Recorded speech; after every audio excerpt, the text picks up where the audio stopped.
이 시각 주요 뉴스입니다. 추석 연휴 첫날인 어제 전국 고속도로와 국도는 귀성 차량이 몰리면서 온종일 정체로 몸살을 앓았습니다. 한국도로공사는 추석 당일인 오늘도 성묘와 친지 방문 등으로 귀경과 귀성길 모두 극심한 정체가 빚어질 것으로 전망했습니다. 이번 추석 연휴엔 그동안 코로나19 탓에 사실상 문을 닫았거나 제한을 두었던 공원, 묘지 등 추모시설이 전면 개방됩니다. 하지만 방역당국은 성묘객들에게 인파가 몰릴 경우 마스크 착용 등 생활 방역수칙 준수를 당부했습니다. 북한이 김정은 국무위원장 등 지휘부가 공격받을 경우 자동으로 핵 타격을 가한다는 조항을 담은 이른바 핵무력법을 채택했습니다. 이에 대해 정부는 북한의 완전한 비핵화를 흔들림 없이 추진하겠다며 확고한 입장을 재확인했습니다. 미 백악관이 김정은 위원장이 북한 비핵화 의도가 북한 정권 붕괴라고 주장한 것과 관련해 미국은 북한의 적대적 의도가 없으며 외교적 해법을 계속 모색하고 있다고 밝혔습니다. 코로나19 재유행이 한풀 꺾이면서 신규 환자 수가 6만 명대로 내려왔습니다. 정부는 추석 연휴 뒤 확진자가 늘어날 수는 있지만 전반적인 감소 추세는 유지될 것으로 전망했습니다. 같은 아파트에 사는 여학생을 흉기로 위협해 납치하려던 40대 남성에 대한 구속영장이 기각됐습니다. 도주하거나 다시 범행을 일으킬 우려가 없다는 게 이유인데 피해 학생과 가족은 재범의 공포를 호소하고 있습니다. 96세를 일기로 서거한 엘리자베스 2세 영국 여왕의 장례 절차가 시작됐습니다. 런던이 아닌 곳에서 서거할 때를 대비해 놓은 계획에 따라 유니콘 작전으로 명명됐으며 오는 19일 웨스트민스터 사원에서 국장이 치러집니다. 오늘은 전국에 구름이 많은 가운데 제주도는 아침부터 밤사이 비가 내릴 것으로 보입니다. 이에 따라 오늘 밤 제주를 제외한 내륙에서는 구름 사이로 한가위 보름달을 볼 수 있을 전망입니다. 특히 오늘 뜨는 달은 100년 만에 가장 둥근 완전한 추석 보름달이 될 걸로 전해졌습니다.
시청자 여러분 안녕하십니까? 한가위에 전해드리는 굿모닝 YTN 2부 시작합니다. 네, 추석 연휴 첫날이었던 어제 고속도로는 고향을 찾는 귀성객들로 온종일 전쟁을 치렀습니다. 기차역과 버스터미널은 물론 공항에도 귀성 행렬이 이어지면서 북새통을 이뤘습니다. 손효정 기자입니다. 설렘을 안고 출발한 고향 가는 길, 도로는 시작부터 꽉 막혔습니다. 서울 요금소를 빠져나가기 전부터 차량은 꼬리에 꼬리를 물고 거북이 걸음을 면치 못했습니다. 본격적인 여정을 앞두고 든든히 배를 채우기 위해 들린 휴게소도 이미 만석. 발 디딜 틈 찾기 어렵습니다. 저희 지금 광명에서 출발했는데요. 아직 여기까지 3시간 걸렸고 아직 가려면 한 7시간 더 가야 되지 않을까. 네, 무척 힘든 상황입니다. 평소에 곱절 가까운 정체지만 가족과 함께라서 버틸만 합니다. 2시간 정도만 오는 길을 한 3시간 걸리기는 했는데 애초에 포기하고 왔기 때문에 그냥 가족들하고 음악 들으면서 재밌게 내려오긴 했습니다. 기차역과 버스터미널에서도 귀성 전쟁이 벌어졌습니다. 미리 표를 예매하지 못한 귀성객들은 취소표라도 구하기 위해 긴 줄을 마다치 않습니다.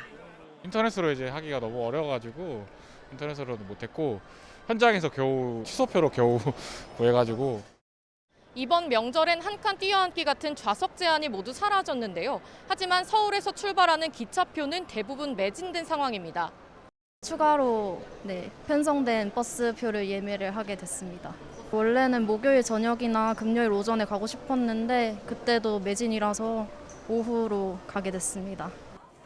이번 연휴 120만 명이 몰릴 것으로 보이는 하늘길도 북적인 건 마찬가지였습니다. 양손 가득 짐을 든 귀성객과 여행객이 한데 뒤섞여 출발부터 만만치 않았습니다.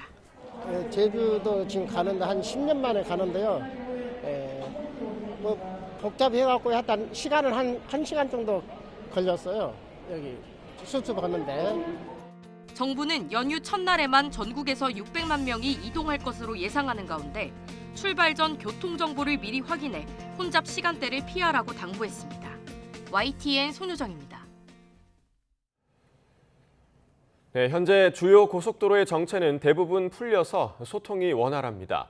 추석 당일인 오늘은 전국 교통량이 최대를 기록하면서 주요 고속도로가 이번 연휴 가운데 가장 극심한 정체를 빚을 것으로 보입니다. 한국도로공사는 오늘 전국에서 모두 649만 대가 이동할 것으로 예상하고 성묘와 친지 방문 등으로 귀경과 귀성길이 모두 극심한 정체를 겪겠다고 전망했습니다. 귀경 방향은 오전 9시쯤부터 정체가 시작돼 오후 4, 5시쯤 절정에 이르고 내일 새벽 2, 3시쯤에야 해소될 것으로 예상됩니다. 추석인 오늘 밤 제주를 제외한 내륙에서는 구름 사이로 한가위 보름달을 볼 수 있을 전망입니다. 특히 오늘은 100년 만에 가장 둥근 완전한 추석 보름달이 떠오르겠습니다. 해와 지구, 달이 일직선을 이룰 때 보이는 원에 가까운 보름달로 오늘 보름달을 놓칠 경우 오는 2060년에나 완전한 추석 보름달을 볼 수 있을 전망입니다. 네, 이번 추석에는 그동안 코로나 때문에 사실상 문을 닫았거나 제한을 두었던 공원, 묘지 등 추모시설이 전면 개방됐습니다. 성묘 행렬이 다시 이어질 것으로 보이는데요. 어제 미리 성묘하는 사람들도 많았습니다. 오점곤 기자입니다. 전라북도 전주시 근처에 있는 한 공공공원 묘지. 많은 인파는 아니지만 추석을 앞두고 하루 먼저 조상님을 찾는 발길이 이어졌습니다. 미리 준비한 음식을 차려놓고 각자의 방식으로 고인의 생전 모습을 추억했습니다. 공원 묘지 안에 있는 다른 봉안 추모시설. 할아버지를 뵈러 온 두 손자는 막걸리를 따라 놓고 큰 절을 올립니다. 살아생전에 저희 손주들한테 잘해주셔서 항상 감사했고 이제 좋은 회사 들어간 것도 할아버지 덕이라고 생각해서 코로나 이후 2년 반 만에 추석 연휴에 사실상 전면 개방된 추모시설.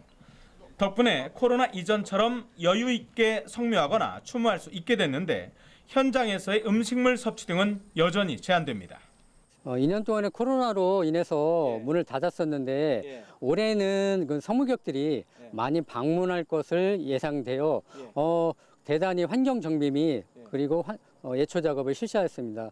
드넓은 김제평야와 미륵산이 내려다 보이는 사설 공원묘지에도 부지런한 성묘객들의 발길이 이어졌습니다. 멀리 서울에서 어머니와 함께 외할머니를 찾아온 외손자는 2년 만의 만남이 반갑기만 합니다. 코로나19로 한 2년 동안 못 찾아뵈서 마음이 좀 무겁고 했었는데 오늘 오래간만에 찾아뵙게 되니까 마음도 좀 따뜻해지고 풍성해지는 것 같습니다. 방역당국은 코로나19 감염 예방을 위해서 성묘객들에게 인파가 몰릴 경우에는 마스크 착용 등 생활 방역 수칙 준수를 당부하고 있습니다. 네, 추석 당일에는 더 많은 추모객들이 조상님들을 찾을 것 같습니다. 코로나 이후에 가장 많을 것으로 현재 예상되고 있습니다. YTN 오점곤입니다. 남녀노소 저마다의 이유로 겪는 명절 스트레스, 특히 명절 때마다 가사노동 부담이 큰 며느리들에겐 더 크게 다가올 텐데요. 거리두기 전면 해제와 함께 대규모 가족 모임도 되살아나면서 며느리들의 한숨도 깊어지고 있습니다. 송재인 기자의 보도입니다. 300만 기혼 여성들의 온라인 활동 공간 맘카페. 추석을 검색하니 생각만 해도 스트레스를 받는다는 고민글이 줄을 잇습니다. 더는 코로나19 핑계로 시댁에 안 갈 수는 없을 것 같다. 또다시 설거지 기계가 되겠지. 큰데 것까지 음식 준비는 2배로 해야 하는데. 이번에도 추석 당일 친정은 물 건너갔다. 심지어 코로나19에 걸려서라도 시댁에 가지 않고 싶다는 말까지 나옵니다. 거리두기 전면 해제 뒤 맞는 첫 명절. 며느리들의 소갈이도 어김없이 부활한 겁니다. 계속 안 가기는 좀 눈치 보이기도 하고 그래서 뭐 가긴 가죠. 그날만 생각하면 뭐 그 전부터 심장이 뛰죠. 어차피 며느리니까 뭐 그런 그날은 그냥 희생한다 생각하고. 코로나19가 대유행했던 지난해 남녀 모두 명절 스트레스가 줄어들긴 했지만 성별에 따른 고질적 인식 차이는 그대로였습니다. 명절 스트레스를 받는다고 답한 기혼 여성들이 남성보다 20%포인트 넘게 많았습니다. 성평등한 명절 되세요란 인사가 등장한 지도 꽤 지났지만 명절 풍경은 예전과 크게 달라지지 않았습니다. 미리 가는 거, 가서 음식하고 준비하고 그거 다 며느리가 해요. 누가 해요 그거? 없어졌으면 좋겠는데. 결혼해서 이제 겪다 보니까 한 해 한 해 지나다 보니까 이제 그 힘든 부분이 어떤 건지 이제 정확히 좀 같이 이제 공유되고 느껴지고 그 마음이 이해되는 것 같습니다. 곳곳에 남은 차별적 관행들은 성평등 명절을 더 멀게 느껴지게 합니다. 명절 연휴엔 시댁을 먼저 찾아가 추석을 보낸 뒤 친정을 방문하거나 시댁 식구는 도련님, 아가씨인데 친정 식구는 처남, 처제로 부르는 비대칭적 호칭도 차별로 다가옵니다. 바꾸면 좋다고 생각은 들어요. 왜냐하면 서로 더 존중하는 느낌도 들고 근데 그게 바뀌기는 조금 어려울 것 같은 느낌도 드는 게 워낙 세대 차이도 있고 해서. 일가 친척들이 모여 조상을 기리고 음식을 나눠 먹으며 정을 쌓는다는 전통적 의미가 갈수록 옅어지는 명절. 음식 준비와 설거지 등 준비를 최대한 간소화하고 함께 분담하려는 적극적 노력 없이는 올해도 모두가 즐겁고 행복한 명절은 먼 얘기일 수밖에 없습니다. YTN 송재인입니다. 분단으로 가족과 생이별한 이산가족들의 슬픔, 명절이면 더 커지는데요. 이산가족 1세대의 고령화가 해마다 심화하고 있어서 대면 상봉이 가능한 시간이 이제 5년 남짓 남았다는 판단이 나옵니다. 때문에 이산 1세대 중심의 이산가족 정책의 지평을 2세대, 3세대 간 교류도 아우르는 쪽으로 넓혀야 한다는 지적이 제기됩니다. 홍주혜 기자입니다. 한국전쟁 당시 폭격을 피해 고향인 황해도를 떠나온 이종원 할아버지. 명절을 앞두고 통일부 장관을 만났습니다. 혈혈단신 월남한 뒤로 소식조차 들은 적 없는 가족 얘기부터 꺼냅니다. 우리 집 앞 대표를 필요하니까 고생해도 새건 놓지 마. 너 원하는 대로 새곡은 싸워야 돼.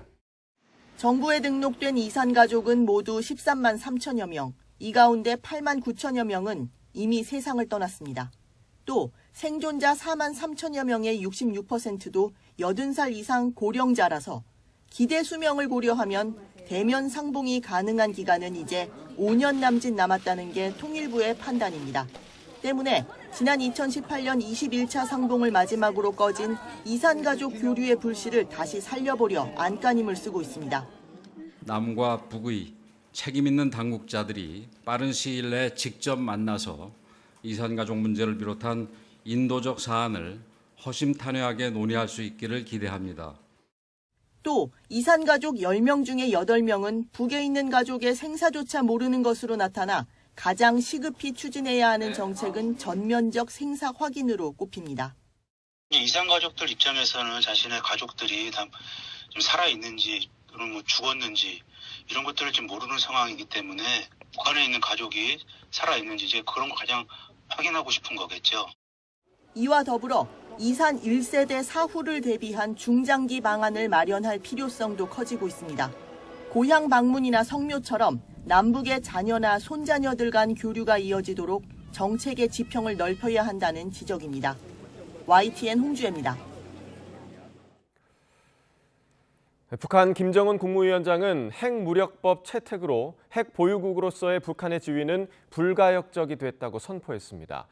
김 위원장은 절대로 먼저 핵을 포기하거나 비핵화할 일은 없을 것이라고 다시 한번 강조했습니다. 한현희 기자가 보도합니다. 북한이 핵을 포기하지 않겠다는 입장을 또다시 밝혔습니다. 지난달 김여정 부부장에 이어 이번엔 김정은 국무위원장이 직접 나섰습니다. 절대로 먼저 핵 포기란 비핵화란 없으며 그를 위한 그 어떤 협상도 그 공중에서 서로 맞바꿀 흥정물도 없습니다. 핵은 우리의 국익이고 국채이며 공화국의 절대적 힘이고 조선 인민의 크나큰 자랑입니다. 그러면서 법적으로도 핵무력 정책을 완전히 고착하기 위해 법령도 채택했다고 밝혔습니다. 또 이로써 핵 보유국으로서의 북한의 지위가 불가역적인 것으로 되었고 만약 북한의 핵 정책을 바꾸려면 세상이 변해야 할 것이라고 강조했습니다. 핵 보유의 정당성을 설파하기 위해 미국에 대한 비난도 이어갔습니다. 미국의 궁극적인 목적은 북한 정권 붕괴라며 핵무기는 북한이 존엄과 안전을 수호하기 위해 마련한 억제 수단이자 절대 병기라고 말했습니다. 이와 함께 한미가 한반도 군사적 긴장감을 격화하고 있다고 주장하며 이 같은 상황이 오히려 자위력 강화에 정당성과 명분을 제공해주고 있고 이 국면을 군사력 강화에 좋은 기회로 삼을 것이라고 밝혔습니다. 그러면서 전술핵 개발과 첨단 전략 전술무기 체계의 실전 배치 사업을 독려했습니다. 북한이 이렇게 핵 정책을 법제화한 건 대외적으로 비핵화 의사가 없음을 확고히 천명하고 미국의 대북 인식과 태도의 근본적 전환을 유도하기 위한 것으로 보입니다. 한미 간의 확장 억지력 강화라든가 대북 정책의 강경한 원칙에 대응해서 확실하게 협상 구도 자체 또는 북핵 논의 자체의 구도를 완전히 바꾸겠다. 이와 함께 대내적으로는 절대무기의 유일한 지휘권자인 김 위원장에 대한 절대적 위상과 지배력을 과시하기 위한 의도도 담겼다는 분석입니다. YTN 한현입니다. 북한이 김정은 위원장을 중심으로 한 지휘부가 위협에 처하면 자동으로 핵 타격을 한다는 조항을 담은 핵무력법을 채택했습니다. 핵무기 사용 조건을 명시한 법인데 굳이 핵이 아니더라도 김 위원장 등 수뇌부를 향한 공격이 감행된다면 핵으로 반격하겠다는 내용입니다. 부장원 기자입니다. 북한은 핵무력은 김정은 국무위원장의 유일적 지위에 복종한다며 절대적 권한을 명시했습니다. 그러면서 김 위원장 등 지휘부가 위험에 처하는 경우 도발 원점과 지휘부를 비롯한 적대 세력을 괴멸시키기 위한 핵타격이 자동적으로 즉시에 단행된다고 강조했습니다. 꼭 핵이 아니더라도 김 위원장 등 수뇌부를 향한 공격이 감행된다면 핵으로 반격하겠다는 겁니다. 이 밖에 핵무기의 사용 조건은 핵이나 기타 대량 살상 무기에 의한 대북 공격 등이 감행됐거나 임박했다고 판단되는 경우, 전쟁 장기화를 막고 주도권을 장악하기 위한 불가피한 경우 등입니다. 실제 공격이 없더라도 북한 스스로 곧 이뤄지리라 판단하기만 해도 선제적으로 핵을 쓸 수 있도록 핵 사용 문턱을 낮춘 겁니다. 또 핵무기 사용 원칙에선 비핵 국가들이 다른 핵무기 보유국과 야합해 공격에 가담하지 않는 한 핵무기를 사용하지 않는다고도 했는데 이는 남한을 겨냥한 조항으로 풀이됩니다. 한국 같은 경우에는 미국과 함께 한미 동맹 체제를 유지하고 있고 일본도 마찬가지입니다. 그렇게 동맹 체제를 유지하고 있는 국가를 상대로는 핵을 사용할 수 있다라고 그렇게 규정한 것으로 볼 수 있는 것이죠. 북한은 또 핵 개발 지속 의지도 천명했습니다. 국제적인 핵무력 태세 변화에 맞게 핵무력을 질량적으로 갱신하고 강화하는 동시에 각이한 정황에 따른 핵무기 사용 전략도 정기적으로 갱신하겠다고 밝혔는데 향후 미사일 등 핵 투발 수단 개발에 더욱 박차를 가하는 것은 물론 조만간 7차 핵실험을 진행할 것이란 분석도 나옵니다. YTN 부장원입니다. 정부가 북한이 핵무력 사용 정책을 법제화했지만 북한의 완전한 비핵화를 흔들림 없이 추진하겠다고 밝혔습니다. 외교부 당국자는 북한의 완전한 비핵화를 추진한다는 우리 정부의 입장은 확고하다고 밝혔습니다. 그러면서 북한의 핵 위협을 억제하고 핵 개발은 단념시키며 대화와 외교를 통해 비핵화를 추진해 나간다는 총체적인 접근을 흔들림 없이 취해 나갈 것이라고 말했습니다.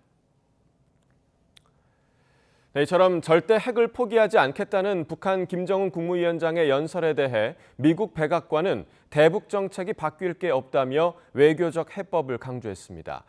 비핵화하려는 건 정권을 붕괴시킬 목적이라는 북한의 주장에 대해선 적대적 의도가 없다는 점을 분명히 했습니다. 워싱턴 권준기 특파원입니다. 오하이오 반도체 공장 기공식에 참석하기 위해 전용기에 오른 바이든 미국 대통령. 기내에서 열린 백악관 정례 브리핑에서 절대 핵포기는 없다는 북한 김정은 위원장 연설에 대한 질문이 나왔습니다. 북한을 대화로 끌어내지 못한 건 바이든 행정부의 정책 실패 아니냐고 묻자 대변인은 여전히 외교적 해법을 강조했습니다. As we have said, and North Korean officials, including Kim Jong-un, have publicly noted, we continue to seek diplomacy and are prepared to meet without preconditions.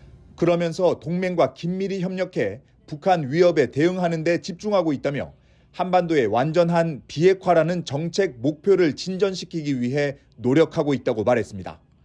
북한 정권 붕괴를 목표로 비핵화를 시도한다는 김정은 주장을 의식한 듯 적대적 의도가 없다는 점도 분명히 했습니다.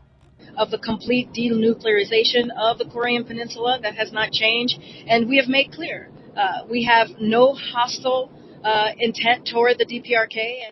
미국은 이달 초 하와이에서 한미일 안보실장 회담을 개최한 데 이어 이번 주엔 일본에서 대북 특별대표 회담을 이어가는 등 북핵 위협에 대응하기 위한 논의를 집중하고 있습니다. 이런 가운데 안토니우 구테르스 유엔 사무총장도 북한의 핵무력 법제화에 대해 깊이 우려한다며 대화 재개에 나설 것을 북한에 촉구했습니다.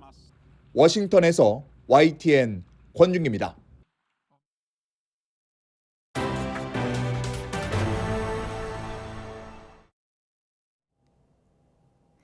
더불어민주당 이재명 대표가 지난달 취임 수락연설에서 윤석열 대통령에게 영수회담을 제안했었죠. 지난 대선에서 경쟁했다가 반년 만에 대통령과 야당 대표로 다시 양강구도를 이룬 두 사람의 만남이 실제로 성사될지 관심이 쏠립니다. 조성호 기자의 보도입니다. 더불어민주당 이재명 대표가 당선되자마자 가장 먼저 꺼내든 화두는 윤석열 대통령과의 영수회담입니다. 국민의 삶이 단 한 발짝이라도 전진할 수만 있다면 제가 먼저 나서 정부 여당에 적극 협력할 것입니다. 영수회담을 요청해 머리를 맞대고 해법을 만들겠습니다. 옷깃 영 소매수, 글자 그대로는 옷에서 가장 눈에 띄는 옷깃과 소매. 그래서 국가나 정치단체의 대표끼리 만나는 걸 영수회담이라고 합니다. 우리 정치권에선 관행적으로 대통령과 야당 수장의 만남을 의미하는데 낯선 광경은 아닙니다. 국민의 정부 시절 김대중 전 대통령은 이회창 당시 한나라당 총재를 8차례나 만났습니다. 남북회담이 범국민적, 초당적 지지 속에 이루어지도록 양당은 적극 노력한다. 진지하고 자, 다음에 한번 저걸 합시다. 협상 결과로 선거법 위반으로 피선거권이 박탈됐던 이명박, 홍준표 등 야권 정치인들의 사면이 결정되기도 했습니다. 노무현 전 대통령은 2차례, 이명박 전 대통령도 3차례 제1야당 대표와 단둘이 만났지만 박근혜 전 대통령은 여야 대표를 포함해 다자가 만나는 걸 선호했습니다. 가장 최근 영수회담은 문재인 전 대통령이 김정은 국무위원장과 남북 정상회담을 앞둔 2018년 4월 홍준표 당시 자유한국당 대표를 만난 겁니다. 하지만 대북 정책 방향을 놓고 이견만 확인했습니다. 정상회담을 부정하는 것은 바람직하지 않다고 말씀하셨고 초당적 협력을 당부했습니다. 불가역적으로 폐지할 수 있게 해달라. 강제적 폐기로는 동의할 수 없다. 대통령이 여당 총재로 막강한 영향력을 발휘하던 시절엔 실질적인 여야 협상 자리이기도 했지만 당정이 엄격하게 분리된 노무현 정부 이후엔 상징적 의미가 더 크다는 한계도 있습니다. 대선 패배 반년 만에 거대 야당 당수가 된 이재명 대표 역시 대선 경쟁자로서 존재감을 부각하면서 민생 문제를 고리로 전국 주도권을 다투기 위한 포석으로 회담을 제안했다는 해석도 나옵니다. 단둘이 만난다면 이 대표의 사법 리스크를 비롯해 민감한 주제가 테이블에 올라올 수도 있습니다. 다만 윤 대통령이 가까운 시일 내에 만나자면서도 여당 대표도 함께 보자는 취지로 온도차를 보여서 단독 회담이 실제 이루어질지는 미지수입니다. 국민의힘이 새 비상대책위원회를 꾸리더라도 이준석 전 대표가 다시 낸 가처분 소송에 법원이 어떤 결정을 내리는지도 여전한 변수로 남아 있습니다. 0.73%포인트 차이 진검승부를 펼친 윤석열 대통령과 이재명 대표. 두 사람이 마주하게 된다면 큰 관심이 쏠릴 수밖에 없습니다. 대승적으로 협치의 물꼬를 트는 단판을 지을 수도 있지만 맹탕에 그친다면 정쟁을 키우는 계기가 될 수도 있다는 점에서 양날의 칼일 수 있습니다. YTN 조성호입니다. 비상대책위원회 체제에서 당대표를 선출한 민주당에 이어 여당인 국민의힘도 돌고 돌아 다시 새 비대위를 꾸렸는데요. 당이 위기에 빠질 때마다 구원투수처럼 등장하는 비대위지만 별다른 성과를 내지 못하는 경우도 많았습니다. 정치권의 비대위 역사를 정유진 기자가 짚어봤습니다. 지난달 열린 제77주년 광복절 경축식에는 국민의힘, 민주당, 여기에 정의당까지 여야 1, 2, 3당 모두 대표 대신 비상대책위원장이 참석했습니다. 우리 정당사에 찾아보기 힘든 드문 광경이었습니다. 여당이 됐든 야당이 됐든 선거에서 대패한 뒤에는 대부분 지도부가 사퇴하고 비상대책위원회가 들어섰습니다. 국민 여러분들께 우리 한나라당이 크게 변하는 모습의 결과가 나오게 하느냐 하는 게 중요하다. 어떠한 경우에도 독주하지 말고 세력 균형과 의원님들의 의견을 충분히 수렴해서 최근 활동이 종료된 더불어민주당 우상호 비대위도 마찬가지입니다. 대선에 이은 지방선거 참패를 반성하고 다시 도약하자는 취지였습니다. 제가 앞으로도 말씀드리지만 수박 이런 단어 쓰시는 분들 제가 가만 놔둘 겁니다. 그런 점에서 대선과 지방선거에서 잇따라 승리하고도 법원 가처분 결정을 거쳐 두 차례나 비대위를 꾸린 국민의힘은 그 주요 원인이 내부 집안 싸움이라는 점에서 따가운 눈총을 받고 있기도 합니다. 제가 독배라는 표현을 썼습니다만 독배니까 제가 피해서 안 되겠다는 생각을 한 겁니다. 선거 후유증이 대체로 가장 큰 원인이었지만 비대위는 선거를 목전에 두고 멀어진 민심을 잡기 위한 극약 처방으로도 쓰였습니다. 지난 2011년 출범한 박근혜 비대위가 대표적으로 당명을 새누리당으로 바꾼 뒤 19대 총선에서 과반이 넘는 152석을 확보했습니다. 우리 모두는 쇄신의 주체도 될 수 있고 또 쇄신의 대상도 될 수 있습니다. 여야는 때로 상대 진영의 인물을 과감히 비대위원장으로 영입하며 판을 흔들었습니다. 이런 과정에서 김종인 전 위원장은 민주당과 국민의힘에서 차례로 비상대책위원장을 역임하는 진기록을 세우기도 했습니다.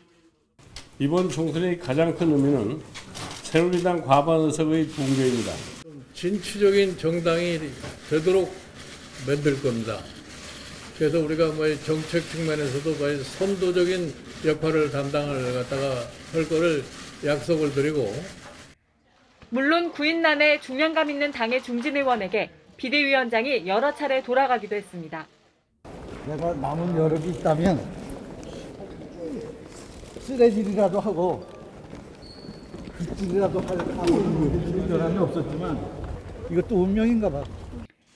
국민의힘과 민주당 계열 정당 모두 지난 2010년부터 지금까지 각각 10번가량의 비대위를 겪었습니다.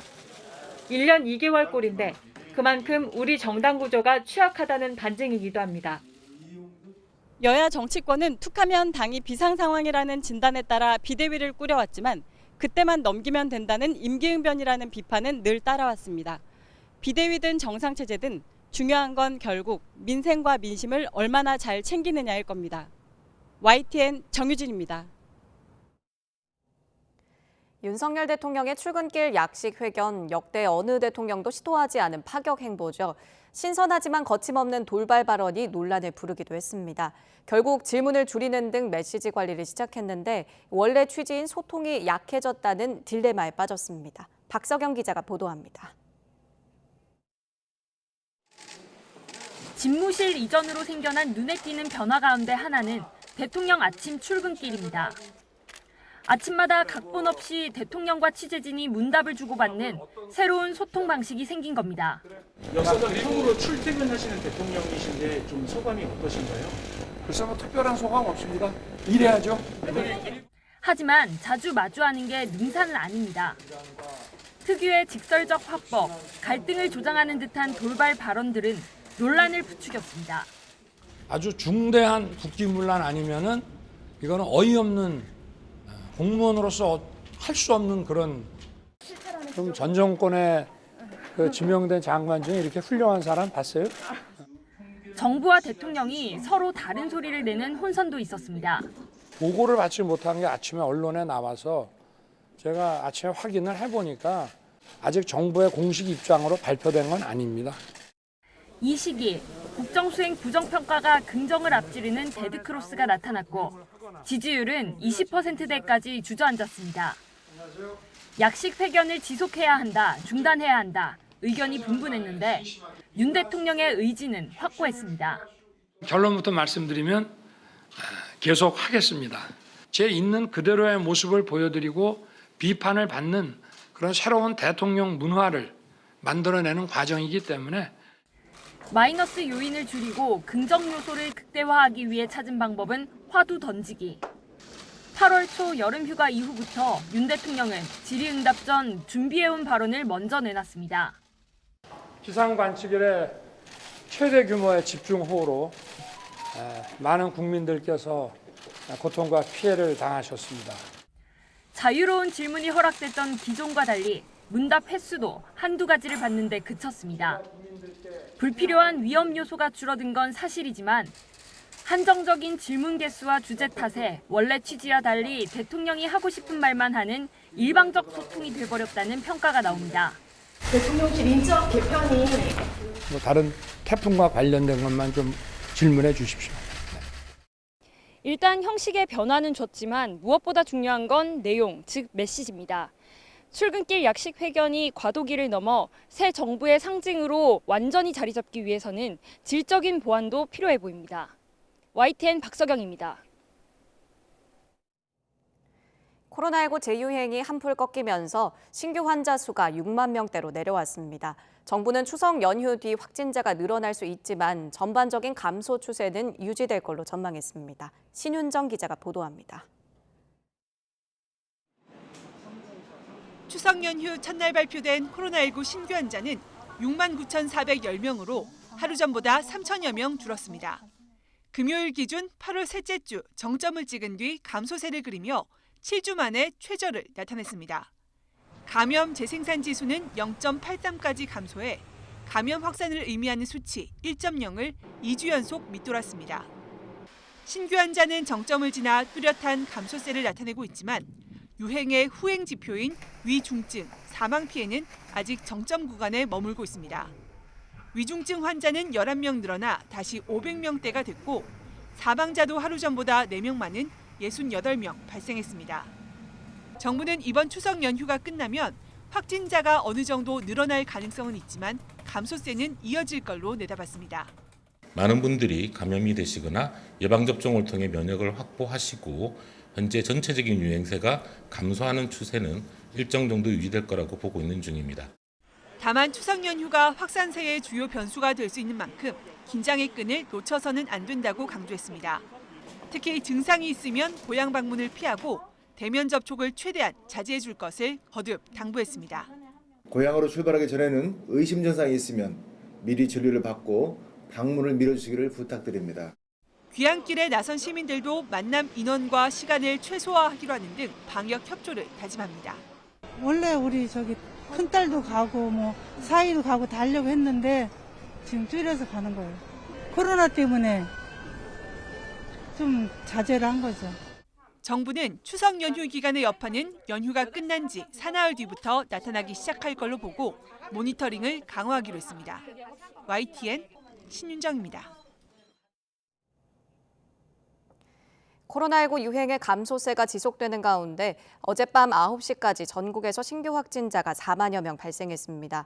어제 0시부터 밤 9시까지 코로나 확진자는 4만 171명으로 잠정 집계됐습니다. 그제 같은 시간대 집계치보다 2만 6천여 명 줄었습니다. 오늘 발표되는 신규 확진자 수는 4만 명대로 예상됩니다. 금융시장과 실물 경제 어려움이 계속되는 가운데 수출과 내수 경기가 동반부진에 빠지며 복합 위기가 장기화할 가능성이 커지고 있습니다. 정부가 취약 부문을 재점검하고 지원책을 마련해야 한다는 지적이 나오고 있습니다. 보도에 오인석 기자입니다. 지난달 수출은 22개월 연속 증가세를 유지했지만 석 달 연속으로 한 자릿수 증가에 그쳤습니다. 특히 전체 수출에서 20%를 차지하는 반도체는 8월 수출이 7.8% 감소했습니다. 우리 경제의 안전판 역할을 하는 수출이 주춤하면서 지난달 무역 수지 적자는 66년 만에 가장 컸습니다. 5개월 연속 적자가 이어지며 지난달까지 누적 무역 적자 규모는 247억 2천만 달러를 넘었습니다. 무역 수지가 악화되면서 향후 경상수지 흑자 축소 가능성도 있는 만큼 변화된 글로벌 시장 여건에 대응하기 위한 정책 방안 등을 지속적으로 모색해 나가겠습니다. 소비와 투자 부진으로 내수도 뒷걸음질 치고 있습니다. 7월엔 화장품과 가전제품 판매가 줄며 소매 판매가 5개월 연속 감소했는데 관련 통계 작성이 시작된 1995년 이후 처음입니다. 설비 투자도 석 달 만에 줄었습니다. 고물가와 글로벌 경기 침체 우려 속에 하반기 우리 경제가 수출과 내수가 모두 침체하는 복합 불황에 빠질 가능성을 걱정하는 목소리가 나오는 배경입니다. 현대경제연구원은 3분기 들어 가계 소비 심리가 악화하고 설비 투자가 침체하는 등 경기가 하강 국면에 돌입한 것으로 진단했고, 국책연구기관인 KDI는 글로벌 경기 둔화의 영향이 파급되면서 제조업을 중심으로 경기 하방 압력이 확대되고 있다고 평가했습니다. 정부도 최근의 대내외 상황을 종합할 때 복합 위기 장기화 가능성이 더욱 커진 것으로 분석하고 있습니다. 이에 따라 금융과 외환, 실물경제 취약 부분을 중심으로 시나리오별 컨틴전시 플랜을 재점검하기로 했습니다. YTN 오인석입니다. 흔히 지역화폐라고 불리는 지역사랑 상품권은 발행 때마다 완판을 이어가며 인기몰이 중인데요. 하지만 정부가 내년엔 지원 예산을 전액 삭감하면서 일부 영세 상품권은 존폐 위기에 처하게 됐습니다. 권남기 기자입니다. 서울 전역에서 쓸 수 있는 서울사랑 상품권이 1시간여 만에 완판됐습니다. 동네마다 완판 행진을 이어가는 지역사랑 상품권, 인기 비결은 10% 안팎의 할인입니다. 가령 10만 원권을 9만 원 주고 살 수 있는 건데 대신 백화점이나 대형마트가 아닌 지역 소상공인 가게에서만 쓸 수 있습니다. 판매 규모는 매년 급증하며 지난해엔 23조 6천억 원어치나 팔렸는데 이 같은 흥행 배경엔 정부의 막대한 지원도 있었습니다. 지난 2018년 일부 지역을 대상으로 시작된 정부 지원은 이후 코로나19 대유행 속에 소비도 늘리고 소상공인도 살리겠다며 대폭 확대됐습니다. 지역이 살면 나라가 삽니다. 지역사랑 상품권. 하지만 내년 정부 예산안엔 관련 지원이 단 한 푼도 반영되지 않았습니다. 애초 지역사랑 상품권 발행이 지자체 사업인데다 이제는 거리두기가 해제되고 지방 재정도 나아져 굳이 정부 예산을 드릴 필요가 없다는 이유입니다. 충분히 중앙정부 지원 없이 이제는 지자체가 자체적으로 지역사랑 상품권을 발행해서 지원할 수 있는 여건 변화가 생긴 것입니다. 여기에 상품권을 많이 쓰는 이들과 일부 업종에만 혜택이 집중되고 규모가 작은 지자체는 오히려 손님을 뺏길 수 있다는 것도 단점으로 꼽혔습니다. 다만 지역 주민의 만족도가 높은 만큼 국회 논의 과정에서 정부 지원이 되살아날 가능성도 있습니다. YTN 권남기입니다. 네, 요즘 밤에 택시 잡기가 힘든 것과 관련해서 서울시가 택시요금 인상안을 해법으로 내놨습니다. 문제는 택시비를 올려줘도 심야 택시 대란이 쉽게 풀릴 것 같지 않다는 겁니다. 김종균 기자입니다. 매일 밤 택시를 잡기 위해 비가 전쟁이 벌어집니다. 이젠 일상화된 풍경입니다. 젊은 택시기사들이 코로나로 매출이 줄자 떠났기 때문입니다. 서울시는 이를 해결하기 위해 택시요금 인상안을 내놨습니다. 기본요금을 3,800원에서 4,800원으로 1,000원 올리고 기본 거리도 2km에서 1.6km로 줄입니다. 심야 할증 시간도 밤 10시로 앞당기고 할증률도 최대 40%까지 높입니다. 먼저 12월 심야 할증을 적용하고 내년 2월에 기본료를 인상한다는 계획입니다. 일단 12월에는 반드시 택시 대란이 날 거라고 예측을 하고 있습니다. 지금보다 훨씬 더 심한. 그리고 기본요금을 2월달로 이제 한 거는 택시 수요가 가장 적은 달이 2월이라고 봅니다. 하지만 택시 공급난을 해소하기에는 역부족이란 지적이 나왔습니다. 이렇게 올렸음에도 불구하고 택시 공급이 안 늘어나요. 그때는 어떡하죠? 그런 가능성이 없다라고 어느 누가 장담할 수 있을까요?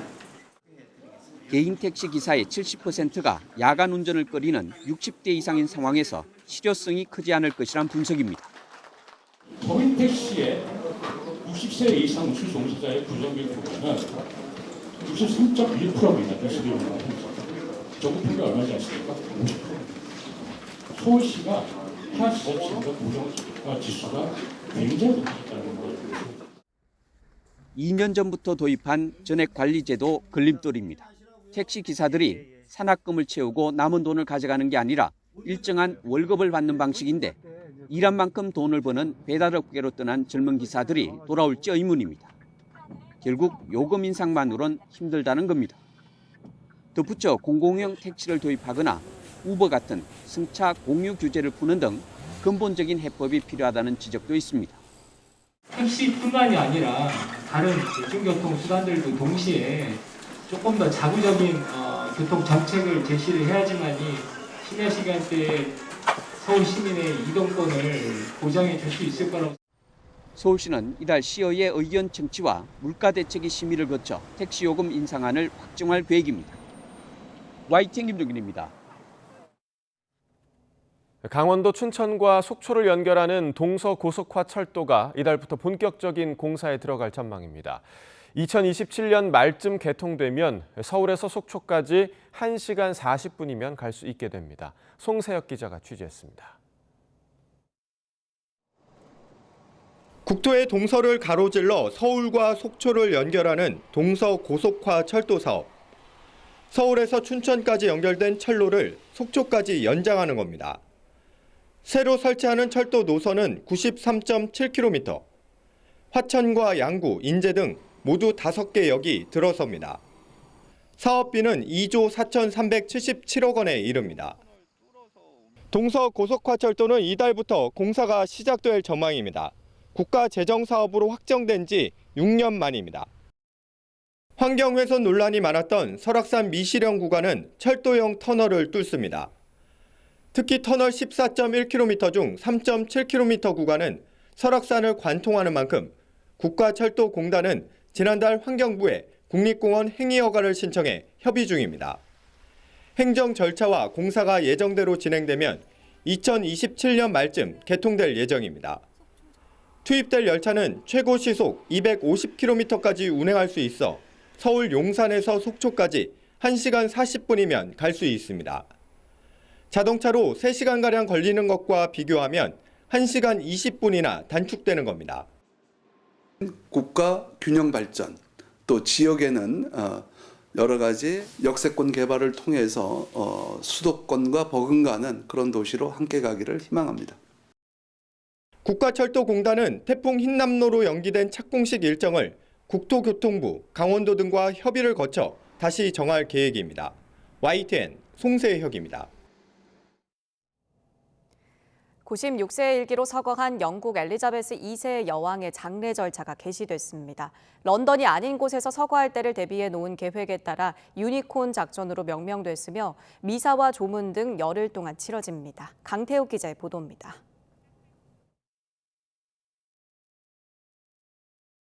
영국 왕실은 여왕의 서거 상황을 가정한 구체적 대응 계획을 이미 준비해두고 있었습니다. 사회적 혼란을 신속히 관리하고 장례를 준비하기 위해서입니다. 런던이 아닌 스코틀랜드에서 세상을 떠난 만큼 부속 계획인 유니콘 작전이 실행되게 됐습니다. 왕실 측은 서거 이튿날부터 시작해 열흘간 장례 일정을 진행하기로 했습니다. 장례 둘째 날인 현지 시각 10일에는 찰스 3세가 공식 군주로 선포됩니다. 찰스 3세는 버킹엄 궁을 찾아 여왕의 서거를 애도하는 시민들을 위로하기도 했습니다. came along when my health my hand out. He took my hand, and I said, "I'm sorry for your loss." And he said, "Oh, thank you." And I just kissed his hand, impulsively. I didn't flinch. 장례 셋째 날인 12일에는 스코틀랜드 에든버러에 있는 성 자일스 대성당에서 왕실 일가가 참석한 가운데 미사가 거행됩니다. 공식 즉위한 찰스 3세가 군주로서 소화하는 첫 일정입니다.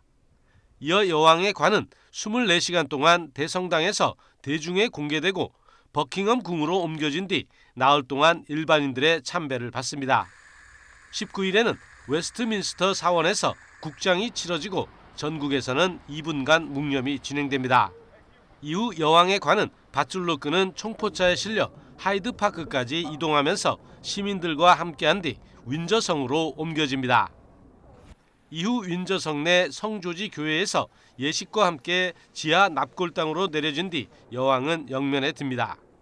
YTN 강태욱입니다. 영국 엘리자베스 2세 여왕 서거에 스포츠 경기가 연기되고 파업이 중단되는 등 영국 사회 전반에 추모 분위기가 조성되고 있습니다. 영국 정부는 현지 시각 8일 여왕의 서거에 따라 장례식 일주일 후까지 추모 기간을 설정한다고 밝혔습니다. 잉글랜드 프리미어리그는 여왕을 추모하기 위해 주말 전후 예정된 프리미어리그 경기를 연기한다고 밝혔습니다. 우크라이나 전쟁이 길어지고 있지만 시민들은 재건을 꿈꾸며 다시 일어서고 있습니다. 국제사회의 논의도 본격화하고 있는데 지원 방식은 의견이 엇갈리고 있습니다. 김선희 기자입니다. 학교를 향하는 아이들의 얼굴에 어느 때보다 기대와 설렘이 담겨 있습니다. 아직도 전쟁의 흔적이 선명하게 남아있는 학교에서 아이들이 어렵게 수업을 시작했습니다. 첫날부터 비록 대피 훈련을 했지만 학교를 복구하고 다시 다니는 것만으로도 행복합니다. Ситуація страшна, але є довіра до школи, що школа збереже життя моєї дитини. 전쟁이 길어지고 있지만 작은 벽돌 하나라도 나르며 재건을 꿈꾸는 시민들이 많습니다. 자원봉사자들은 주말마다 전쟁으로 부서진 주택을 고치는 데 힘을 보탭니다. Долучилась, тому що в моєму житті таке правило, що якщо допоможу я, то колись у біді допоможе хтось і мені. 우크라이나 재건을 위한 국제사회의 움직임도 본격화하고 있습니다. 지난 7월 스위스에서 첫 회의가 열린 데 이어 다음 달 독일 베를린에서 구체적인 지원 방안을 논의하게 됩니다. 우크라이나 복구에 필요한 재원은 약 982조 원. 유럽연합 EU는 이미 673조 원에 달하는 재정 지원을 약속한 상태입니다. 젤렌스키 우크라이나 대통령은 국제사회를 향해 재건에 동참해 줄 것을 연일 촉구하고 있습니다. Invest in Ukraine. This will be your victory and a new success story for your companies. 우크라이나는 서방 국가에 동결된 러시아 정부와 러시아 신흥재벌의 자산을 압류 매각해 재건 자금으로 충당할 것을 주장합니다. 그러나 영국과 EU 등은 찬성이지만 스위스는 반대하는 등 각국 이해관계에 따라 지원 금액과 방식이 달라 진통이 예상됩니다. YTN 김선희입니다.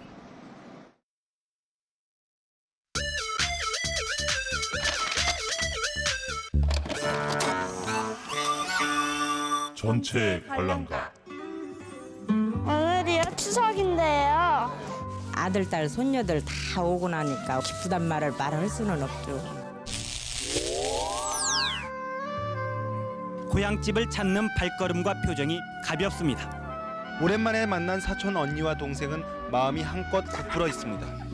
할아버지 댁에 오면 먼저 개들이 좋고 송편을 빚으며 정담을 나누는 것도 추석 맞이의 즐거움입니다. 다 모여서 추석 준비를 하고 있으니까 참 즐겁네요. 명절이 되면 며느리들의 일손은 더욱 바빠집니다. 모두의 얼굴에 웃음이 가득합니다. 많이 힘들어. 많이 힘들어? 네. 장난기가 다 가시진 않았지만 큰절을 올리는 개구장이들의 표정도 잠옷 진지합니다. 가족이 모두 둘러앉아 식사를 하니 마음도 풍성합니다. 예쁘게 먹어. 너 남자친구가 보면 어떡하려고 그래. 할아버지한테 빈소로 왔어? 이따 현금을 내놓게. 덕담이 오가면서 온 집안에 웃음이 넘쳐납니다. 고궁을 찾은 가족들은 신명나는 민속놀이로 시간 가는 줄 몰랐습니다. 널뛰기 하고 하다 주는 거 하고 그랬어요. 극장가에도 일찌감치 차례를 마친 연인과 가족의 발걸음이 이어졌습니다. 차례 다 지내고 그러고 애들 데리고 영화 보러 나왔어요. 나가라고. 어른들 놀고요. 애들은 나와요. 한가위답게 크고 넉넉한 보름달이 휘영청 떠올랐습니다. 아이고 멋있다. 모두가 함께 어우러진 강강술래는 손뼉치고 돌고 띵뛰며 춤추다가도 보름달만 나타나면 달 보고 한번 소원 빌어봐. 올가을엔 이성 친구가 생기고 직장과 가정에도 행운이 가득하길 보름달을 향해서 빌어봅니다.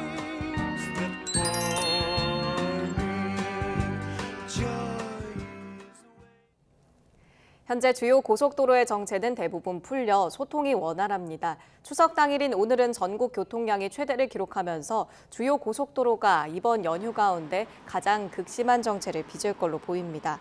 한국도로공사는 오늘 전국에서 모두 649만 대가 이동할 것으로 예상하고 성묘와 친지 방문 등으로 귀경과 귀성길이 모두 극심한 정체를 겪겠다고 전망했습니다. 귀경 방향은 오전 9시쯤부터 정체가 시작돼 오후 4, 5시쯤 절정에 이르고 내일 새벽 2, 3시쯤에야 해소될 걸로 예상됩니다. 추석인 오늘 밤 제주를 제외한 내륙에서는 구름 사이로 한가위 보름달을 볼 수 있을 전망입니다. 특히 오늘은 100년 만에 가장 둥근 완전한 추석 보름달이 떠오르겠습니다. 해와 지구, 달이 일직선을 이룰 때 보이는 원에 가까운 보름달로 오늘 보름달을 놓칠 경우 오는 2060년에나 완전한 추석 보름달을 볼 수 있을 전망입니다.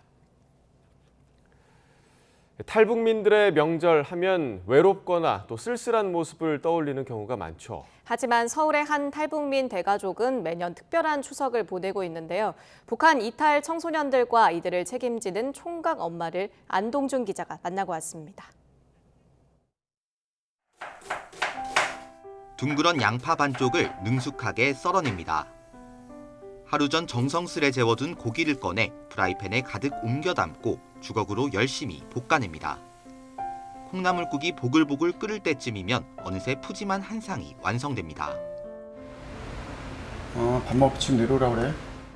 여느 가정집과 다를 것 없어 보이는 이곳은 북한 이탈 청소년들이 모여 사는 그룹홈입니다. 초등학교 5학년 준성이부터 대학교 4학년 군성씨까지 북한 이탈 청소년 11명이 모여 새 가족을 만들었습니다. 이들의 인연이 시작된 건 17년 전으로 거슬러 올라갑니다. 한 아이를 만나게 됐고 그 아이가 혼자 있었어요. 혼자 있는 아이였고 저보고 하룻밤 같이 자달라고 한 인연이 지금까지 오게 됐어요. 이렇게 하나둘 북한 이탈 청소년 11명을 한 지붕 아래로 불러 모은 김태훈 씨는 총각 엄마라 불립니다.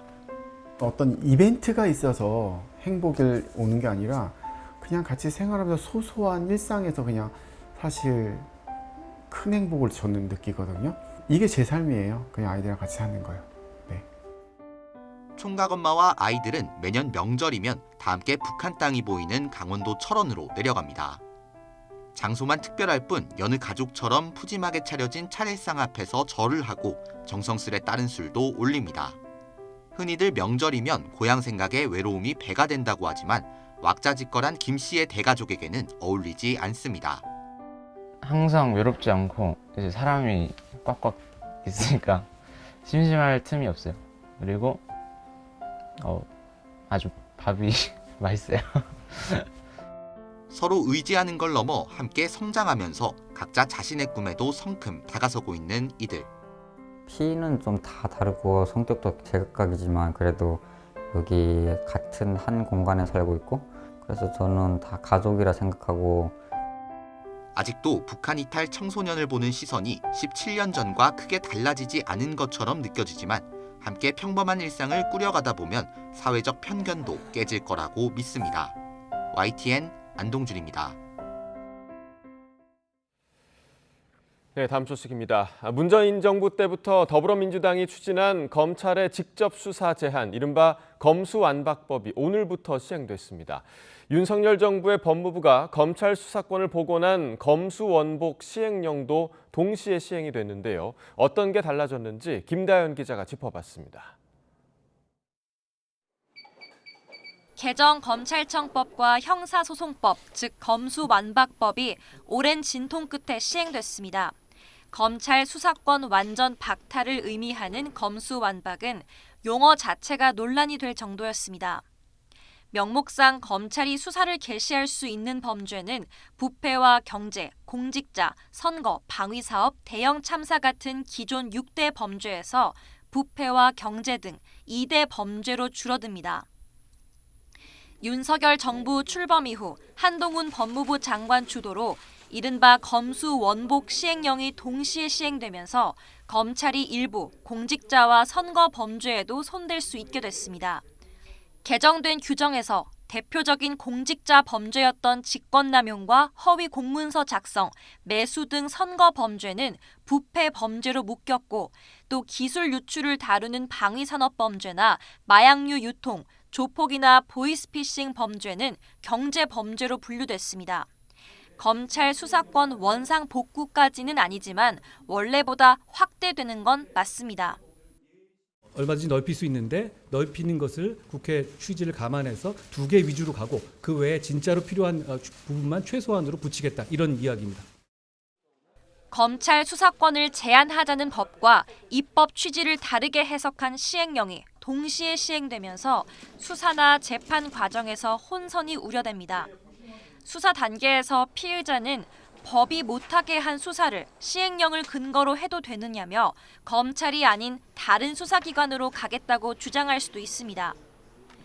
재판 단계에서 피고인은 불법 기소라며 공소 기각을 요구하거나 시행령의 위법성 여부를 심사해달라고 법원에 청구할 수도 있습니다. 검찰의 보안 수사 범위도 넓어지면서 검경 수사권 조정을 무력화한 게 아니냐는 지적도 나옵니다. 경찰 송치 사건 가운데 직접 관련성 있는 범죄만 검사가 수사할 수 있던 규정이 사라져서입니다. 윤희근 경찰청장은 시행령이 법 개정 취지를 훼손할 수 있다며 공개적으로 우려를 나타내기도 했습니다. 반면 법무부는 기존 조항 때문에 무고한 피의자에 대한 종국 처분이 늦춰지고 무익한 검경 수사가 반복됐다고 판단했습니다. 수사를 개시한 검사가 공소는 제기하지 못하게 막았던 법은 대검 예규로 우회로를 만들었습니다. 대검은 수사 개시 검사를 수사기관에 출석한 피혐의자 조사를 하거나 피의자 신문 조서를 작성한 사람 등으로 한정했습니다. 결국 검수완박법에 대한 헌법재판소 판단이 나올 때까진 경찰과 검찰, 법원과 국민까지 혼란이 불가피할 걸로 보입니다. YTN 김다연입니다. 최근 노후 전투기 추락 사고로 조종사가 순직하거나 비상탈출하는 일이 발생했습니다. 많게는 사용 연수가 40년이 넘은 노후 기종에서 발생한 사고인데요. 최대 2030년까지 운용하고 교체할 예정인데 계획이 지켜질지 관심입니다. 신준명 기자입니다. 지난 1월 F-5E 전투기 한 대가 경기 화성시 야산에 추락했습니다. 조종사 심정민 소령은 민가에 기체가 추락하는 걸 막기 위해 끝까지 조종관을 놓지 않아 결국 순직했습니다. 해당 전투기는 1986년 도입된 기체로 29살 심소령보다 나이가 많은 노후 전투기였습니다. 조사 결과 이륙 직후 엔진 화재 경고 등이 들어왔고 순식간에 불이 번진 것으로 파악됐는데 엔진 연료도관에 부식으로 인해 생긴 작은 구멍 2개가 사고 원인으로 지목됐습니다. F-5 추락 사고 이후 7개월여 만인 지난달 12일, 이번엔 F-4E 팬텀 전투기가 서해상에 추락했습니다. 엔진에 불이 붙은 걸 본 조종사가 해상으로 기수를 돌린 뒤 비상탈출하면서 인명피해는 발생하지 않았습니다. 43년 된 기종이었던 만큼 이번 사고도 노후화로 인한 기체 결함 사고일 가능성이 큽니다. 누유가 있다거나 이랬을 가능성이 상대적으로 있는 것이고요. 기본적으로 기체가 상당히 노후했기 때문에. F4와 F5는 1970년대 말부터 80년대 사이에 도입된 전투기입니다. 현재 100여 대가 운용되고 있는데 공군 전체 전투기의 24%에 해당합니다. 지난 2000년 이후 현재까지 발생한 공군 항공기 추락 사고 가운데 절반 이상이 F4와 F5 기종에서 발생했고 조종사 19명이 순직했습니다. 사고가 잦은 만큼 해당 기종을 하루라도 빨리 퇴역시켜야 한다는 지적이 나오지만 공군은 아직 부품 내구 연한이 남아있고 제기능을 발휘하는 정상 전투기이기 때문에 운영에는 문제가 없다는 입장입니다. 현재 F4 전투기는 2024년, F5 전투기는 2030년을 도태 시기로 잠정 결정된 상태입니다. 하지만 F-35A 스텔스 전투기와 한국형 전투기 KF-21이 예정대로 도입되지 않을 경우 F4와 F5의 도태 시기는 더 늦춰질 수 있다는 지적입니다. YTN 신준명입니다. 물은 비단 농업뿐만 아니라 반도체, 제철, 제조업 등 다양한 산업을 움직이게 하는 근원이죠. 그래서 물 관련 기업들의 성장은 산업 발전의 밑바탕이라 할 수 있는데요. 물 산업 경쟁력을 키우기 위해 자금 조달과 기술 실증을 지원하는 토대가 조금씩 탄탄해지고 있습니다. 이문석 기자입니다. 지난해 구축한 국가 테스트베드 플랫폼입니다. 중소벤처기업이 새 기술을 현장에서 실증해보게 전국에 있는 기반 시설을 시험대로 제공하고 있습니다. 자동 소화 장치를 만드는 이 업체도 최근 K-테스트베드 덕을 봤습니다. 경북 간포댐 풍력발전소에서 화재 감지 센서를 실증하는 사이 해무와 화재 연기를 정확히 구분해내는 센서 기술을 확보했습니다. 지하에도 습도가 많잖아요. 그래서 연기와 습도를 구분할 수 있어서 오작동을 훨씬 줄였죠. 그런 것들이 대기업에서 상당히 긍정적으로 평가받고 지난달 기준으로 K-테스트베드 사업에 참여한 기관은 61곳. 이 플랫폼을 통해 지난 1년간 190여 건이 지원 과제로 선정됐는데 10건 중 2건꼴로 한국수자원공사에 과제를 접수했습니다. 수자원공사가 K-테스트베드 사업을 주관하고 가장 적극적으로 나서는 배경입니다. 더욱이 최근 급격한 기후변화로 물을 다스리고 효율적으로 활용하는 기술이 더 중요해진 상황. 물 관련 기술 산업을 육성하기 위한 자금 지원에도 속도가 붙었습니다. 앞서 물산업에 투자하는 1,311억 원 규모 벤처펀드가 조성돼 지금까지 29개 신생기업이 자금을 지원받았습니다. 물산업 분야는 사업화의 장시간이 소요가 됩니다. 투자업계의 관심이 상대적으로 낮기 때문에 창업기업들이 자금 조달에 많은 어려움을 겪고 있습니다. 최근엔 정부, 지자체, 수자원공사가 함께 4,600억 원대 지역혁신펀드를 조성 중인데 60% 재원을 물 관련 기업에 투자하기로 했습니다. YTN 이문석입니다. 바다와는 거리가 먼 강원 내륙 지역에도 섬마을이 있습니다. 댐 건설로 8호 한가운데 육지 속 섬으로 남은 건데요. 78년 만에 마을과 읍내를 잇는 다리가 생겼습니다. 홍성욱 기자입니다. 산 넘고 물 건너 말 그대로 첩첩산중 그리고 보이는 작은 마을 육지 속 섬 강원도 양구 서호마을입니다. 사연이 있습니다. 78년 전 화천댐이 만들어지면서 거대한 호수가 생겼고 마을을 잇는 길이 모두 사라졌습니다. 수십 년 세월이 지나고 20가구만 남을 때까지 유일한 이동 수단은 통통배가 전부. 8호호가 얼면 배도 띄울 수 없어 불안함을 안고 얼음 위를 걸어야 했습니다. 마침내 길이 열렸습니다. 130억 원이 투입돼 길이 335m, 폭 2.2m로 사람이 도보로 오다닐 수 있는 출렁다리가 놓인 겁니다.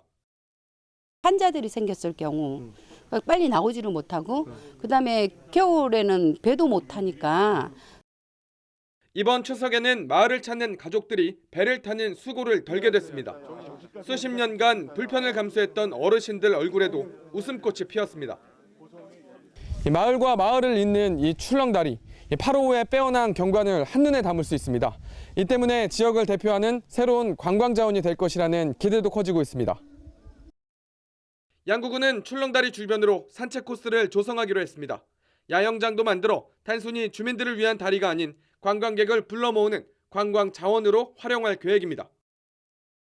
많은 분들이 오셨고 여기서 머물다가 지하 1박 2일 정도는 오셔서 이 대한민국에서 최고의 아름답고 좋은 경관을 함께 즐기면서 댐 건설로 70년 넘게 육지 속 섬이 됐던 마을. 호수를 가로지르는 다리가 놓이면서 다시 세상과 연결됐습니다. YTN 홍석입니다. 대형 마트들이 경쟁적으로 저가 치킨을 내놓은 지 한 달이 넘었습니다. 이 반값 제품 열풍은 치킨을 넘어 피자와 탕수육으로 번져나갔는데요. 이를 계기로 대형 프랜차이즈 제품 가격에 변화가 생길지 관심이 쏠립니다. 조태현 기자가 보도합니다. 한 대형마트가 지난 6월 말에 선보인 한 마리에 6,990원짜리 당당치킨입니다. 밥상 물가가 치솟는 와중에 저렴한 가격을 앞세워 소비자의 호응을 얻어냈습니다. 요즘 물가가 너무 올라서 다 힘든 시기인데 마트에서 이런 행사해주면 소비자 입장에서는 좋은 거라고 생각합니다. 프랜차이즈 업체와 가맹점들은 반발했지만 지금 매장에서 불철주야 판매하고 계시는 자영업자나 프랜차이즈 본사들의 시름이 더 깊어지고 있습니다. 이게 마치 기존의 사업자들이 폭리를 취하는 것처럼 오해하고 있기 때문입니다. 일부 프랜차이즈 본사가 삼성전자 반도체 사업에 육박하는 막대한 이익을 거둔다는 점이 알려지면서 여론은 악화일로를 걸었습니다. 특히 이들의 수익 구조가 가맹점에 파는 원재료에서 나온다는 점을 고려하면 치킨값이 지나치게 비싸다는 분석에 힘이 실리는 분위기입니다. 여론을 등에 업은 대형마트는 치킨에 이어 피자와 탕수육까지 대대적인 반값 공세에 나선 상태입니다. 앞으로도 고객 의견을 꾸준히 수렴해서 다양하고 합리적인 가격의 상품을 제공하기 위해서 노력할 예정입니다. 대형마트와 프랜차이즈의 신경전은 한동안 이어질 전망입니다. 고물가 현상이 좀처럼 진정되지 않으면서 저렴한 제품을 찾는 소비자는 꾸준히 늘고 있기 때문입니다. 프랜차이즈 매장의 매출 감소로 이어지게 되면 아무래도 그쪽에서도 가격 조정이 좀 있을 것 같고요. 미끼 상품으로는 이제 효과가 다 한다 그러면 이것도 서서히 좀 가격 조정이나 아니면 이제 마리수 제한이나 이런 게 들어가지 않을까. 당당치킨이 국내 외식 프랜차이즈 산업에 민낯을 드러나게 했다는 지적이 나오는 가운데 이번 논란이 외식 물가에 어떤 영향을 미치게 될지에도 관심이 쏠립니다. YTN 조태현입니다. 미국에서 생산하거나 조립한 전기차에만 보조금을 지원해주는 인플레이션 감축법 이후 다른 나라들의 보조금 정책에도 관심이 높아지고 있습니다. 중국이나 일본 등 해외에서는 자기 나라 기업에 유리한 보조금 정책을 펼치고 있는데 우리만 외국산 전기차에 보조금을 퍼주고 있다는 주장이 나오는데요. 맞는 말인지 신지원 기자가 팩트체크했습니다. 지난달 조 바이든 미국 대통령이 서명해 즉시 발효된 인플레이션 감축법 시행 이후 미국에서 전기차 보조금을 받을 수 있는 자동차 업체 목록입니다. 10대 중 7대 정도가 미국산 자동차입니다. 아우디, 볼보 등 외국산 전기차는 손에 꼽히는 수준입니다. 이런 식의 전기차 차별 정책, 다른 나라들은 이미 예전부터 시행해왔다는데 사실일까? 일본 정부가 지난 1일 발표한 전기차 보조금 지원 목록입니다. 추가 보조금을 받는 대상은 스바루, 도요타, 닛산 등 일본산 전기차가 대부분입니다.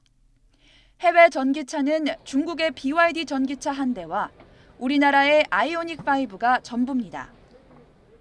지급 기준은 100V 이상의 전력을 다른 전자제품에 공급할 수 있는 장치가 있느냐는 건데 북미나 유럽산 자동차들에는 없는 기능입니다. 중국도 마찬가지입니다.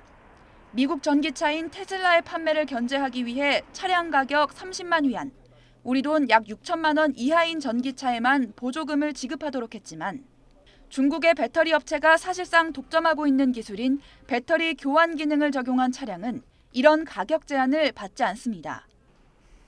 중국 기업이 주로 생산하는 리튬 인산철 성분의 배터리를 사용하면 보조금을 몰아주기도 합니다. 기술적 요건뿐만 아니라 제조사에 대한 관리 감독 결과 등을 고려해서 추천 목록에 오른 전기차 중 일부를 주관적으로 선별하는 화이트리스팅 방식을 취하고 있습니다. 과거 한국산 배터리를 장착한 중국산 전기차가 그 보조금 대상에서 배제된 점을 고려하면 해외에서는 우회적으로 자국에 유리한 전기차 보조금 정책을 펼치고 있다는 주장, 사실입니다. 우리나라도 가격을 기준으로 전기차 보조금을 지급하고는 있지만 대표적 외국산 전기차인 테슬라가 가격을 낮추면서 효력이 떨어졌습니다. 그렇다고 특정 기술이나 차종을 기준으로 보조금을 더 주기도 난감한 상황입니다. 우리나라는 세계 글로벌 선도 국가이면서도 배터리의 세계 최고 수준, 또 전기차도 이 소형차도 그렇지만은 중형, 대형 등 다양한 모델이 포진하고 있어서 어느 한 모델에 이 초점을 맞추기가 어려운 국가입니다. 전문가들은 전기차 충전 인프라와 정비 서비스를 기준으로 혜택을 늘리거나 국내 기업이 상대적으로 경쟁 우위를 확보한 수소차 지원을 확대해야 한다고 지적합니다. YTN 신지원입니다. 울산에선 골프 꿈나무들이 훈련 지원과 혜택을 제대로 받지 못해 연고지를 옮기는 사례가 많았습니다. 울산시 골프협회가 나서 울산시와 지역 골프장과 함께 선수 육성과 지원을 약속했습니다. JCN 울산중앙방송 심은홍 기자가 보도합니다. 언양의 한 골프 연습장. 4명의 학생 선수들이 골프 연습을 하고 있습니다. 실전에 대비해 골프장에서 연습 라운딩을 해야 하지만 사용료가 부담돼 자주 이용하지 못하는 실정입니다. 울산 지역 대표 선수들은 별도의 훈련 장소가 없어 일반인들과 민간 시설을 함께 사용하는데 비싼 사용료 지불과 예약 잡기에 어려움이 큽니다. 우수한 꿈나무 선수들이 이러한 문제 때문에 대표 선수들을 지원해주는 곳으로 떠나면서 타 지역 유출이 심화되고 있습니다. 이에 김두겸 울산시장과 울산골프협회 부회장, 4개의 골프장 대표 등 모두 14명이 모여 골프 꿈나무 육성과 지원을 위한 협약식을 가졌습니다. 골프를 운영하는 우리 대표님들께서 이렇게 허락을 해주셔서 이 자리 빌어 감사하다는 말씀 드립니다. 이 도움을 주신 만큼 또 우리 시에서도 어떤 역할이 있다면 흔쾌히 여러 CC 대표님과 함께 고민하겠다 그런 말씀을 드립니다. 협약서에 따르면 울산시와 골프협회는 대한골프협회 선발 지침에 따라 울산 지역 대표 선수와 상비군을 각각 8명씩 선발합니다. 이번 골프 꿈나무 지원에 참여하는 골프장 4곳은 선발된 16명의 학생 선수들을 지원하게 됩니다. 고향 울산은 물론 더 나아가서 대한민국을 빛낼 수 있도록 김두겸 시장님 이하 스포츠 관계자분들과 머리를 맞대어 함께 논의하고 소통하면서 훈련의 가장 큰 문제는 골프장의 비싼 사용료인데 앞으로는 새벽 첫 타임 9홀은 무료 라운드, 정규 라운드는 할인된 금액으로 이용할 수 있게 됩니다. 또 선수들이 일반인들과 골프장을 함께 사용해 예약 잡기에도 어려움이 많았는데 앞으로는 매월 2회 우선 예약의 기회가 주어집니다. 이번 협약으로 골프 꿈나무들의 성장에 많은 도움이 될 것으로 기대됩니다. 울산시와 관계기관들은 학생 선수들이 부담 없이 울산에서 활동할 수 있도록 꿈나무 육성에 지원을 아끼지 않아야 할 것으로 보입니다. JCN 뉴스 심은홍입니다. 온라인 동영상 서비스 OTT들이 추석 연휴를 맞아 오리지널 예능 신작으로 구독자들의 시선을 끌고 있습니다. 최근 OTT 예능 구독자가 늘어난 데다 제작 기간이 짧고 자율성도 확보돼서 예능 경쟁이 점차 치열해지고 있습니다. 홍상희 기자입니다. 코로나19 팬데믹을 견뎌내고 있는 인류.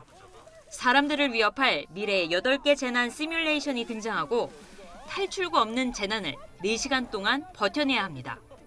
런닝맨 이후 유재석, 이광수 배우가 오랜만에 호흡을 맞췄고 소녀시대 권유리 씨가 예능에 도전했습니다.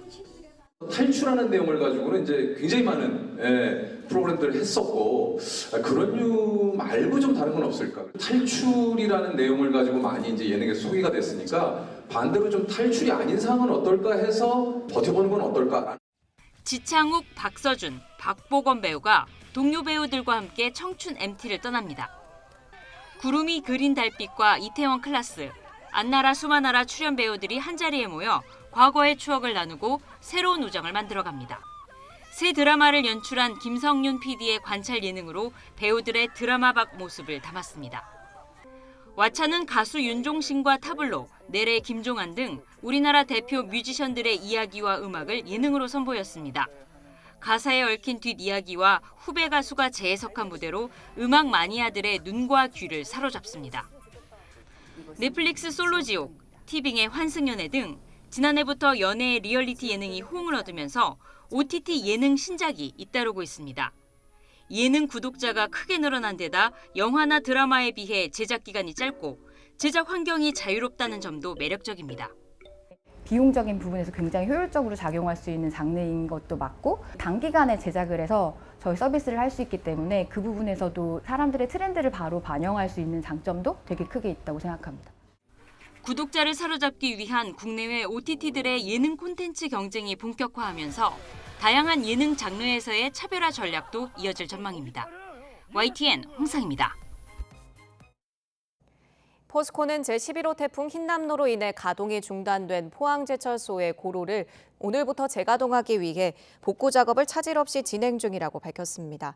포스코는 스팀, 산소, 질소 공급 재개와 제강 공장 설비 최종 점검 등 고로 재가동에 필요한 전후 공정 정상화를 위한 작업이 차질 없이 진행되고 있다고 전했습니다. 흉기를 들고 같은 아파트에 사는 여학생을 엘리베이터에서 납치하려던 40대 남성의 구속영장이 기각됐습니다. 의정부 지방법원 고양지원은 미성년자 약취, 미수 등 혐의를 받는 42살 A씨의 구속영장을 기각했습니다. 재판부는 A씨가 도망칠 우려가 없고 재범 우려도 없다고 기각 사유를 설명했습니다.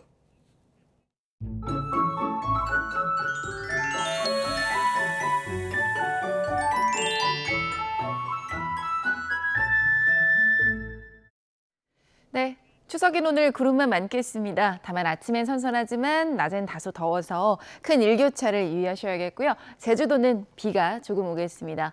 이번 추석에는 100년 만에 가장 둥근 보름달이 뜹니다. 대부분 지역에서 구름 사이로 볼 수 있겠지만 동해안과 제주도는 흐려서 보름달을 보긴 힘들 것으로 보입니다. 달이 뜨는 시각은 부산이 오후 6시 53분, 서울은 7시 4분입니다. 오늘 전국에 구름이 많겠고 제주도에는 비가, 경남 남해안은 낮까지 빗방울 정도 예상됩니다. 낮 기온도 살펴보겠습니다. 서울이 28도, 춘천 27도, 대구는 26도로 예상됩니다. 12호 태풍 무이파는 연휴가 끝나고 우리나라로 북상할 가능성이 있습니다. 날씨였습니다. 네, 추석 아침 굿모닝 YTN 마칩니다. 잠시 후 뉴스와이드가 이어집니다. 시청해주신 여러분 고맙습니다.